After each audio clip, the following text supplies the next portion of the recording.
Hello to all. Today's topic is statistic, which we already studied in class 9. Let's do some revision. These are the topics which we will discuss in today's lecture. Let us start with our topic. What is statistic? क्या आप जानते हैं statistic क्या है? चलिए पहले हम definition से स्टार्ट करते हैं. स्टैटिस्टिक की डेफिनेशन है, statistic is the collection, organisation and representation of the data in the simplest form. अगर हमें ये डेफिनेशन सीखनी है तो पहले हम उनके लिए एक एग्जाम्पल ले रहे हैं. ठीक है, अगर एग्जाम्पल की हम बात कर रहे हैं तो हमें सबको पता है हमारे पूरे वर्ल्ड में अभी कोविड-19 डिजीज चल रही है, जिससे हम कोरोना वायरस भी बोल रहे हैं, और उससे सारी कंट्री अफेक्ट हो चुके हैं. अगर सारे कंट्री के जितने भी पीपल अफेक्ट हुए हैं, अगर उनका हम डेटा ले रहे हैं, ठीक है, तो वो हमारा स्टेप हो जाएगा कलेक्शन ऑफ डेटा. फिर उन्हें हम स्टेट वाइज या कंट्री वाइज उन्हें हम ऑर्गेनाइज कर रहे हैं, तो वो हमारा होगा organisation of the data. And अगर वो सारे ऑर्गेनाइजेशन करने के बाद हमें अगर कंपैरिजन करना है और उन्हें हम ग्राफिकल फॉर्म में बना रहे हैं, तो वो होगा हमारा रिप्रेजेंटेशन ऑफ द डेटा. चलिए, स्टैटिस्टिक की डेफिनेशन तो क्लियर हो गई. अब डेफिनेशन में आपको एक वर्ड मिला था data. What is data? Data के बारे में हम थोड़ा बहुत देख ले. Data is the collection of some information. आप कोई इंफॉर्मेशन कलेक्ट कर रहे हो, तो जो इंफॉर्मेशन आपको मिली वो हम क्या कहेंगे? Data. Data is collected either manually और वर्चुअली. अगर आप खुद डेटा कलेक्ट कर रहे हो, ठीक है, तो उन्हें हम क्या बोलेंगे? Primary data. और किसी ने पहले से ही डेटा बना के रखा है, उनमें से आप कुछ इंफॉर्मेशन निकाल रहे हो, तो वो आपके लिए हो जाएगा सेकेंडरी डेटा. क्या डेटा के कोई टाइप्स होते हैं? हाँ, डेटा को हम 2 टाइप्स में डिवाइड कर सकते हैं. फर्स्ट होगा ग्रुप डेटा और सेकंड होगा अनग्रुप डेटा. चलो फर्स्ट हम ग्रुप डेटा के बारे में बात कर ले. उसके नेम में ही उसका मीनिंग है. जैसे ग्रुप का मीनिंग हमें पता है, किसी पर्सन्स का हम ग्रुप बना रहे हैं, वैसे ही यहाँ पे हम डेटा का ग्रुप बनाएंगे, और जो हमें डेटा मिलेगा उससे हम क्या बोलेंगे? Group data. और अनग्रुप डेटा यानी हम कोई भी टाइप का ग्रुप नहीं बना रहे. जो इंफॉर्मेशन आपके पास है वो हम उन्हें ऐसे ही रख रहे हैं. ग्रुप डेटा में जो हमने डेटा का ग्रुप बनाया उससे हम क्लास और क्लास इंटरवल कह सकते हैं. क्लास का स्टार्टिंग पॉइंट होगा आपके लिए लोअर क्लास लिमिट और एंडिंग पॉइंट होगा आपका अपर क्लास लिमिट. यहाँ पे आप देख सकते हैं 120 लोअर क्लास लिमिट है और 130 अपर क्लास लिमिट है. लोअर लिमिट से लेके अपर लिमिट तक का जो हमारा क्लास होगा, ठीक है, उन्हें हम बोलेंगे क्लास साइज और class width. So class size is equal to upper limit minus lower limit. हमारे क्लास की जो मिडल वैल्यू होगी उससे हम कहेंगे क्लास मार्क.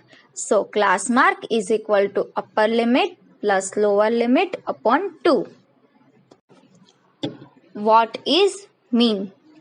मीन को हम सैंपल लैंग्वेज में एवरेज भी बोल सकते हैं. Mean is equal to sum of all the observation divide by total number of observation. Mean को हम एक एग्जाम्पल से सीखते हैं. यहाँ पे आपके पास कुछ स्टूडेंट के एज दी गई है, जो है 12, 13, 15, 10 एंड 20. अब इन सारे स्टूडेंट की एज का हमें मीन निकालना है. सो मीन निकालने के लिए हम क्या करेंगे? पहले तो सारे स्टूडेंट की एज का क्या कर रहे हैं? टोटल.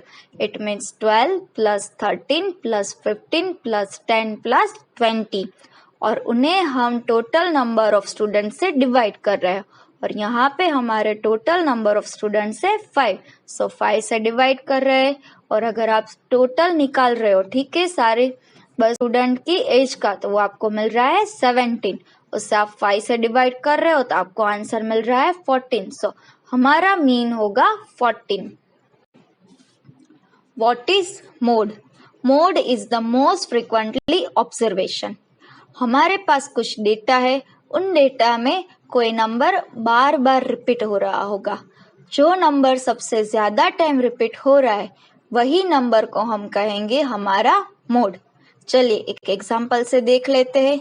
यहाँ पे मेरे पास एग्जाम्पल में कुछ नंबर्स है, वो है 10, 15, 10, 13, 13 एंड 10। अब आप देखिए 10 भी रिपीट हो रहा है और 13 भी रिपीट हो रहा है। अगर मैं काउंट कर रही हूँ तो 10 3 टाइम्स रिपीट हो रहा है और 13 2 टाइम्स रिपीट हो रहा है। जो नंबर सबसे ज्यादा टाइम रिपीट हो रहा है वही नंबर हमें लेना है। सो यहाँ पे 10 सबसे ज्यादा टाइम रिपीट हो रहा है तो हमारा मोड होगा 10।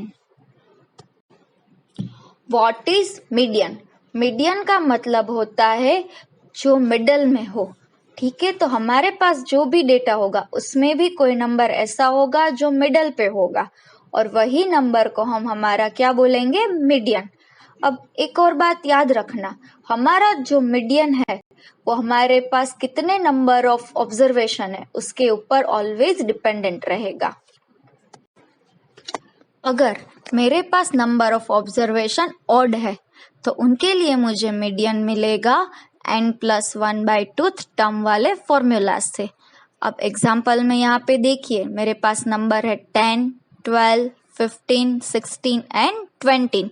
अगर मैं नंबर ऑफ ऑब्जर्वेशन काउंट कर रही हूँ तो वो मुझे टोटल मिल रहा है 5 और हम सब जानते हैं 5 जो है वो ऑड नंबर है। तो अगर मुझे मीडियन फाइंड करना है तो मुझे ऑड नंबर वाला फॉर्मूला यूज करना होगा और जो है n+1/2 टर्म। n की जगह पे 5 पुट कर रहे हैं सो 5+1/2 टर्म। फर्दर आप इन्हें सॉल्व कर रहे हैं तो आपको मिलेगा थर्ड टर्म। अब मुझे मेरे डेटा में से थर्ड टर्म लेना है, लेकिन उसके लिए पहले मुझे मेरा डेटा इंक्रीजिंग या फिर डिक्रीजिंग ऑर्डर में अरेंज करना होगा। यहाँ पे मेरा जो डेटा है वो ऑलरेडी इंक्रीजिंग ऑर्डर में अरेंज है, तो उनमें से मैं थर्ड टर्म काउंट कर रही हूँ तो मुझे 15 मिल रहा है, तो वो मेरा होगा मीडियन। अब अगर मेरे पास डेटा इवन नंबर का होगा तो उनके लिए भी हमारे पास फॉर्मूला है जो है median is equal to n/2 term plus n/2 plus 1th term divide by 2। चलिए ये भी हम एक एग्जांपल से देख लेते हैं। मेरे पास कुछ नंबर्स है 10, 12, 18 एंड 20। अगर मैं ये काउंट कर रही हूँ तो मुझे नंबर ऑफ ऑब्जर्वेशन मिल रहा है 4 और हम सब जानते हैं 4 इवन नंबर है, यानी मीडियन हमें इवन नंबर वाले फॉर्मूला से मिलेगा जो है हमारा n/2 term plus n/2 plus 1 term divide by 2। n की जगह पे 4 पुट कर रहे हैं सो 4/2 term plus 4/2 plus 1th term divide by 2। अगर आप इन्हें सॉल्व कर रहे हैं तो आपको मिलेगा second term plus third term divide by 2। जैसा मैंने आपको आगे बताया वैसे यहाँ पे भी सेकेंड और थर्ड टर्म मुझे मेरे डेटा में से लेना होगा, लेकिन उनके लिए मुझे पहले डेटा को इंक्रीजिंग या फिर डिक्रीजिंग ऑर्डर में अरेंज करना होगा। तो यहाँ पे मेरा डेटा ऑलरेडी अरेंज है, तो उनमें से जो भी सेकेंड टर्म आ रहा है और थर्ड टर्म आ रहा है वो मैं ले रही हूँ। सेकेंड टर्म यहाँ पे मुझे मिल रहा है 12 और थर्ड टर्म मुझे मिल रहा है 18। सो 12 प्लस 18/2 और मुझे आंसर मिल रहा है 15, यानी मेरा मीडियन होगा 15। अगर आपको कुछ क्वेरी है तो आप हमें बता सकते हैं।